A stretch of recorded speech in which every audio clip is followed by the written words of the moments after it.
A very good morning, students. I'm starting a new series for the Viva on skull bones. As such, not only skull bones but all the bones of the head and neck region.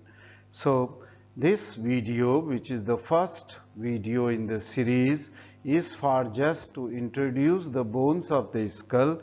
I will tell you about the various aspects from which a skull is studied, and then from the next video we will go on actual viva on the skull bones, and I will take the various view one after the others and will just put some of the important questions which are usually asked by the teachers during the viva voce examination. So let's go to the second slide where I will just tell you about the various aspects of the viva on the skull bones.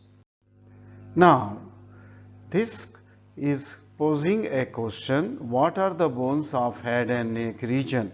This may be a question from an examiner, which is quite an easy question, and he may ask you name the bones which are present in the head and neck region.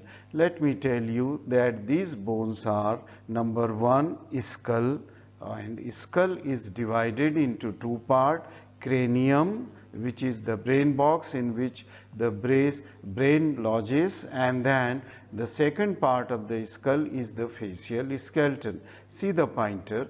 This part of the skull, which is shown in this diagram with my pointer, you can see that this is the brain box which encloses the brain along with the meninges. This part of the skull is called as cranium or simply brain box, and then the anterior part of the skull, which forms the skeleton of the face right from the forehead up to the lower jaw, this is the facial skeleton. But sometime when we remove the mandible from the skull, that means skull without mandible or minus the mandible will be called as the cranium only. It will be called as, it will not be called as the full skull. So you should know the difference between the skull and that of the cranium. Then the second type of the bones which are present in the head and neck region, they are cervical vertebrae. There are 7 cervical vertebrae. When I will come to the viva on the cervical vertebrae, I will tell you the characteristic of the different cervical vertebrae, how to identify them. That means viva on the identification of this bone. A third small bone is present in the neck, which is called as the hide bone. The skull is formed by many multiple bones. There are 29 bones which forms the skull, and only one bone, that is mandible or lower jaw, is mobile bone. And these movements of the mandible that takes place at a joint what is called as temporomandibular joint, which I am showing here with the pointer. The other bones, that means remaining 28 bones which forms the skull, they are joined with each other by the fibrous or sutural joint mostly, and they don't show any movements. They are all immobile. Okay, before we learn the skull in detail, as from the next video we will go on the viva on various aspects of the skull, we should know the name of the bones of the skull, and then we should also know the joints between these bones. And this joint, as you are seeing where I am moving my pointer, they are mostly the sutural joints, okay, and these sutural joints are the fibrous joints which are immobile joints, okay, mobile. So we should know about the name of these bones before we learn anything on the skull and what are the joints between them. Now, then before we learn any bones, say it may be a long bone, it may be a regular bone or any bone. Similarly, it is true for the skull that we should keep in anatomical position before we study the skull.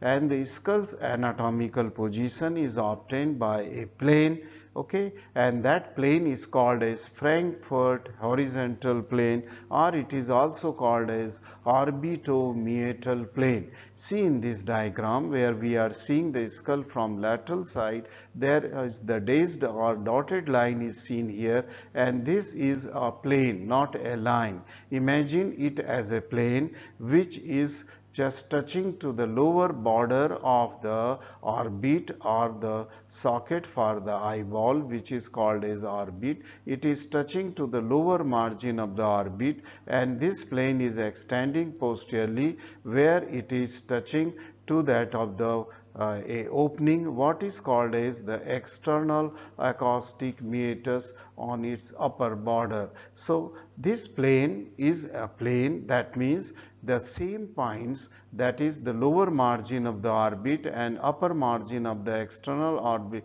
external acoustic meatus of the other side should lie on the same plane. That means right side as well as the left side should be on the same horizontal plane. Then only we will get the anatomical position of the skull. So for all purpose, before you start studying the skull, you should keep this skull along with the mandible, that means along with the lower jaw, in the Frankfurt horizontal plane.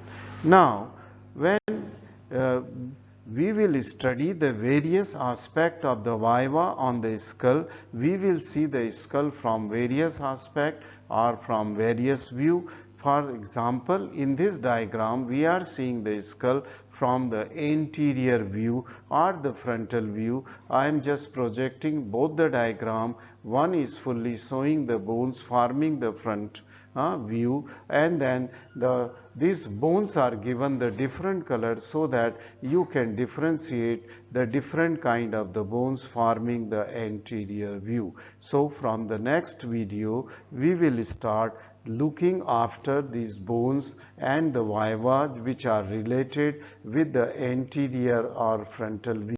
Similarly, we will see these bones as seen from the top are the superior view, and the bones which are forming the posterior view are norma occipitalis.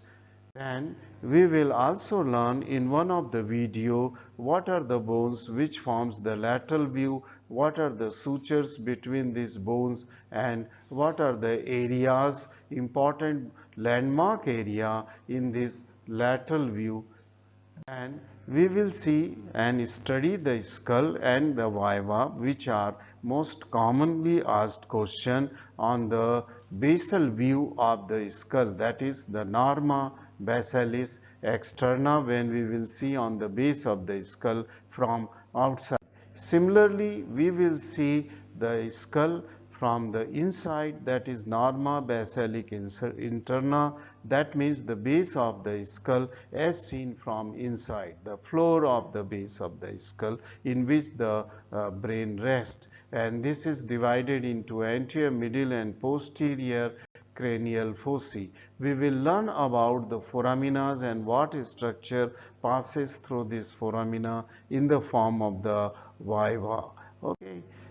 Now all these diagrams are illustrations which I have projected. They were taken from the Grand Atlas of Anatomy, and this atlas, its South Asia edition, was edited by me about a year back. Okay, and I am thankful to the publisher, the Walters Kluwer, for these diagrams or illustration which I am projecting today, or from the next videos I will project when we will study the viva of these various aspects. Thank you very much for watching this video, and you are welcome to the new series of the viva on the bones of head and neck region.